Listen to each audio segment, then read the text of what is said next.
자, 여러분 안녕하세요. 입시진학 정보지 나침판 36.5도 매월 발간이 되는 나침판 36.5도 4월호 또 들고 나왔습니다. 제가 연재하는 기사들도 보시고 이번 달 내용들이 얼마나 풍부한지 한번 보여드리는 시간을 갖도록 하겠습니다. 이 나침판 36.5도는 전국 서점, 그 다음에 온라인 서점에서 구매가 가능하십니다. 고등학생들 또 이르게는 중학생들까지 또 진학진로 또 진학교사들까지 많이 보고 있는 국내 유일의 거의 독점 월간지라고 보시면 될 것 같습니다. 자, 이번 4월호도 한번 보실 건데요. 정기구독 안내가 이렇게 있어요. 1년 하면 좀 더 할인이 되고요. 그리고 이제 권당 비용 자체가 약 한 15,000원 정도라고 보시면 될 것 같습니다. 모든 서점에서 구입이 가능하시고요. 이렇게 자문위원들, 교육부 학교 지원국장부터 시작해서 이렇게 자문위원들이 많이 계십니다. 자, 여기는 이제 발행 겸 편집인 사장님과 함께 이제 책보고와 함께 이제 매월 많은 고등학생들에게 유익한 정보를 전해주고 있죠. 학교생활 기록부 나오고요.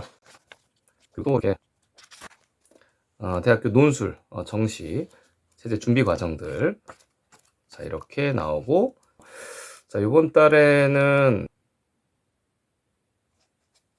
자 이렇게 보시면 이제 고려 거란 전쟁 특집으로 이제 매달 하고 있어요. 최근에는요. 그래서 고려 거란 전쟁 교과서 지도가 잘못된 이유에서 세상의 모든 전쟁은 이유가 있습니다.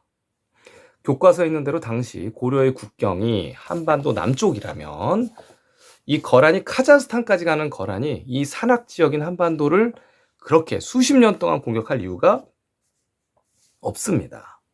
청나라와 조선이 전쟁한 것처럼 바로 점령이 쉬웠을 거예요. 하지만 고려와 거란이 수십 년 동안 전쟁을 한 이유. 자, 이런 것들을 보면 이제 대청광에도 청나라 지도에 이제 고려사에 나오는 지역명들이 이렇게 많이 있습니다. 28개가 북경과 북경 우측에 중심 지역들이 이렇게 많이 있고요. 책보 영상에 다 설명을 했고요. 또한 이렇게 보시면 지금 현재 한국사 교과서에는 이쪽이 이제 정한국, 그 다음에 요나라, 그러니까 거란이라고 해서 카자흐스탄 국경까지 다 요나라인데, 자, 보시면 정한국은 이 위쪽에 있고요. 북경의 왼쪽에 지금 현재 그 지형 그대로 있고요. 요가 이렇게 침범해서 서경과 개경을 강동 육주가 다 여기 있었느냐. 자, 이게 이제 현재 한국사에서 배우는 거고, 이 지역명, 고려사에 나오는 지역명과 고지도와 현재 지도를 검색을 해보면 당연히 이 태행산맥을 경계로 해서 요가 자리 잡았고, 서경과 계령을 함락하기 위해서, 이 하북성을 함락하기 위해서 전투를 한 기록들이 무수하게 나오죠. 정한국은 바로 여기 정주, 안주 지역의 좌측에 있고요. 자, 그리고 고려 강화, 그 다음에 남경. 이렇게 송나라는 이 위치에 있고요. 현재 이런 내용들을 보면서 탐구 주제는 뭐냐면, 한국사 데이터베이스에 누구나 다 국사편찬위원회에서 제공을 하니까 인터넷으로 접속하셔서 고려사를 검색하고, 그 다음에 왼쪽 페이지에 28개 지역명을 한번 찾아보고, 그리고 내용들을 교과서에만 의지하지 말고 원문을 통해서 한번 찾아봐라. 자, 그렇게 되면 서로 양쪽의 이야기를 듣고 양쪽의 해석을 듣고 스스로 비판하는 사고력이 증가할 것이고, 또 어떤 책을 읽어도 좌우에 몰입되지 않고 객관성을 유지하면서 굉장히 주관적인 사고를 갖게 될 것이다 라고 이렇게 글을 써놨습니다. 자, 이렇게 여러 가지 경력에 관련돼서 앞으로 이제 컨텐츠 기획가라든가 지금 현재 21세가 굉장히 빠르게 급변하기 때문에 도움이 되는 내용들 많이 있고요. 고등학생은 반드시 봐야 되고, 또 이런 내용이 있습니다. 지금 굉장히 충격적인 내용인데, 자, 이거예요. 현재 건국전쟁이라는 영화도 있고, 서울의 봄이 지금 1000만 명을 돌파를 했죠. 그러니까 5천만 인구인데, 우리나라에 이제 5분의 1이 봤다는 얘기입니다. 이 건국전쟁은 아직 거기 따라오려면 멀었죠.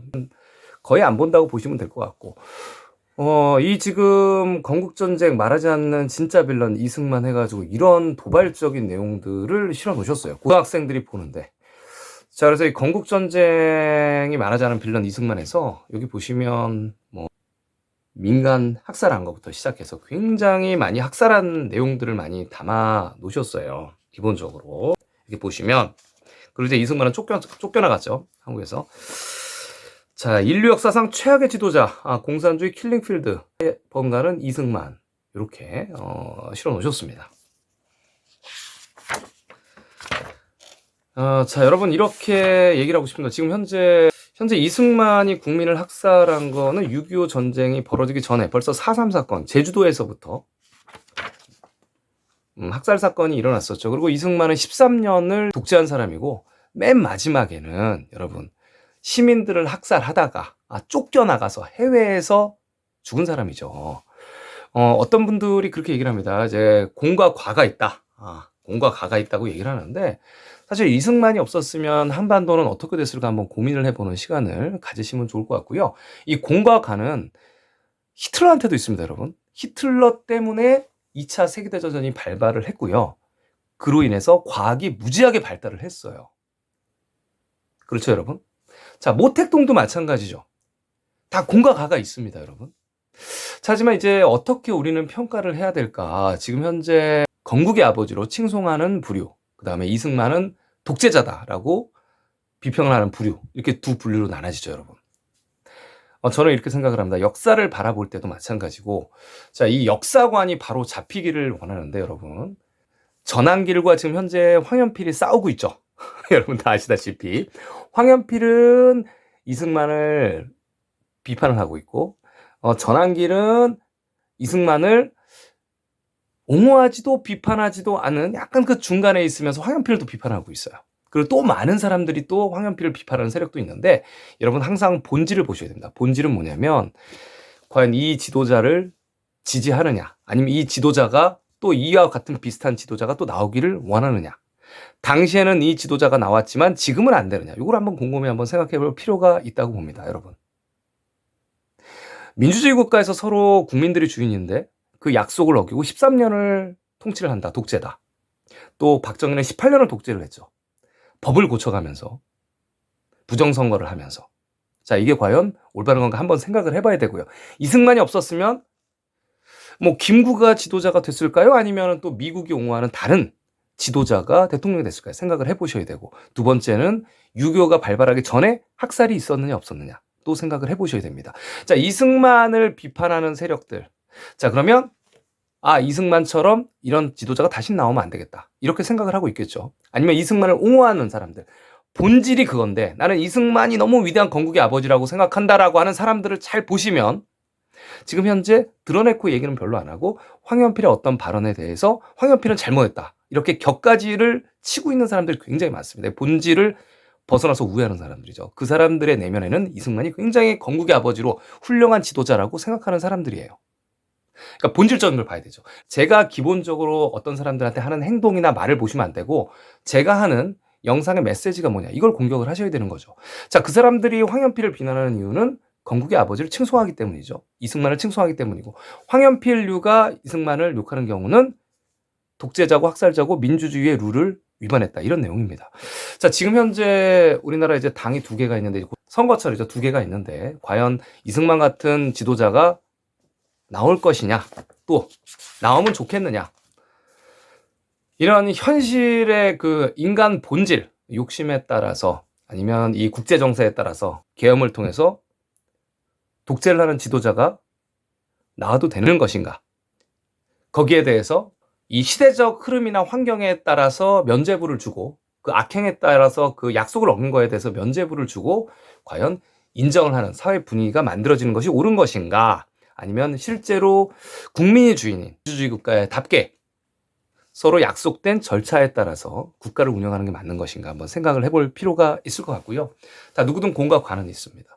지금 전한길처럼 그냥 교과서를 외워서 공과 과가 있으니까 평가는 후대에 하자 이런 것들은 역사에 대해 본질에 대해서 생각을 해본 적이 없는 사람이에요. 그냥 단순하게 공무원이라든가 아이들 가르치는 그 학습에만 몰입된 사람이죠. 히틀러도 지금 이승만을 그렇게 공과 과를 판단을 못한다면 히틀러는 어떻게 그럼 판단을 할 거예요? 모택동은 어떻게 판단을 할 겁니까? 자 이런 것처럼 이 본질적인 것들을 개인적으로 판단할 수 있는 사고가 필요하다는 거죠. 그 예를 들면 여러분은 현재 우크라이나 전쟁을 보시면 우크라이나 전쟁 여러분 현재 어떻게 판단을 하고 계세요? 이게 올바른 전쟁인가요? 자, 우크라이나가 러시아 본토를 한 춤도 공격을 못하고 있죠. 개전과 동시에 우크라이나의 동남부 땅, 그러니까 해안으로 이어지는 흑해로 빠지는 그 땅을 다 잃었어요. 4분의 1의 영토를 벌써 잃었습니다, 여러분. 그리고 지금까지 약 3년 동안에 그 영토를 계속 잃은 거예요. 그리고 우크라이나는 러시아의 본토를 공격도 못하고 있죠. 그리고 지금 현재 중청소년층이 모두 폭격에 의해서 거의 다 사망을 했고요. 이제 싸울 사람이 군인이 별로 없어요. 탄약도 없고. 자, 과연 우크라이나 대통령 젤란스키는 잘한 걸까요, 여러분? 4분의 1을 뺏겼어요. 분명히 이러고 휴전이 됩니다. 6.25도 마찬가지죠. 전쟁에 승리자가 없고 똑같이 3년 동안 고통받고 많은 사람이 죽고 전쟁이 그냥 끝났어요. 우크라이나도 마찬가지입니다, 여러분. 4분의 1이 뺏겼고 본토는 공격도 못하고 있습니다.